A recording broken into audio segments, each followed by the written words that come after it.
کسی نے کہا کہ میں نے ماں کو اپنے کندھوں پہ اٹھا کے حج کروایا اور موسم میں حدت اور گرمی اتنی تھی کہ اگر گوشت کا ٹکڑا زمین پہ پتھر پہ ڈال دیا جاتا تو وہ بھن کے کباب بن جاتا. کیا میں نے اپنی ماں کا حق ادا کر دیا؟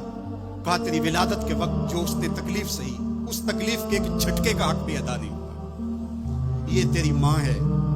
کیا تو اتنی بے وفا ہو گئی ہے کہ اس ماں کی مرضی اب تیری مرضی نہیں رہی؟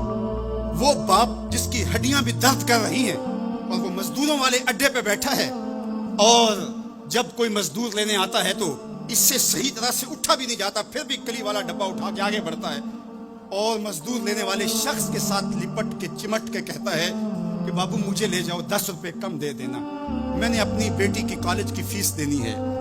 وہ باپ جس کی ہڈیاں دکھ رہی ہیں اور جا کے دیوار پر کلی کر رہا ہے, اس کی کمائی سے کالج میں پڑھنے والی بیٹی کو ایک خاتون ایک سجے ہوئے دفتر میں بٹھاتی ہے اور کہتے تو بدر شاہی نظام کے خلاف بغاوت کر, تیرا جسم تو تیری مرضی ہونی چاہیے, باپ ہوتا کون ہے؟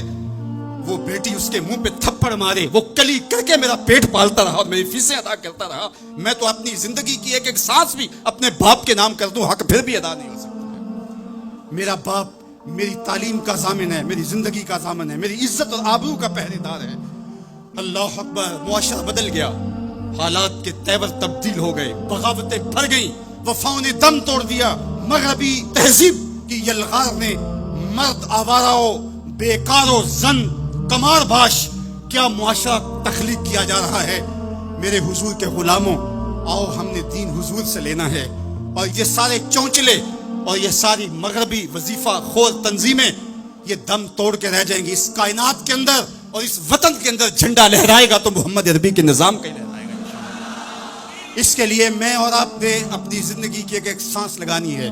ہم حضور کے دین کو کھڑا کرنے کے لیے اور حضور کے نظم کو غالب کرنے کے لیے اپنی زندگی کے ایک ایک سانس کو حضور کے نام وقف کریں گے.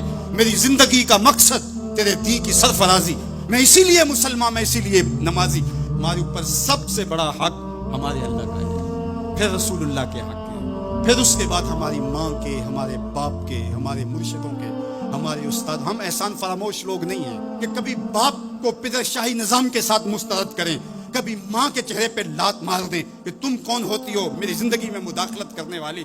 ہم تو رشتہ بھی کرنا ہوتا ہے تو بوڑھی دادی امی سے بھی پوچھتے ہیں, جب تک وہ ہاں نہیں کرتی تو گھر کے اندر ماحول ہی نہیں بنتا ہے. ہمارا دین, ہمارا کلچر, ہماری تہذیب, ہمارا تمدن ہمیں یہ سکھاتا ہے لیس منا من لم یرحم صغیرنا ولم یوقر کبیرنا, جو چھوٹوں کے ساتھ شفقت سے پیش نہیں آتا اور بڑوں کے ساتھ جو ہے وہ توقیر سے پیش نہیں آتا. میرے حضور نے فرمایا میرے ساتھ اس کا کوئی تعلق, کوئی ربط, کوئی رشتہ نہیں ہے.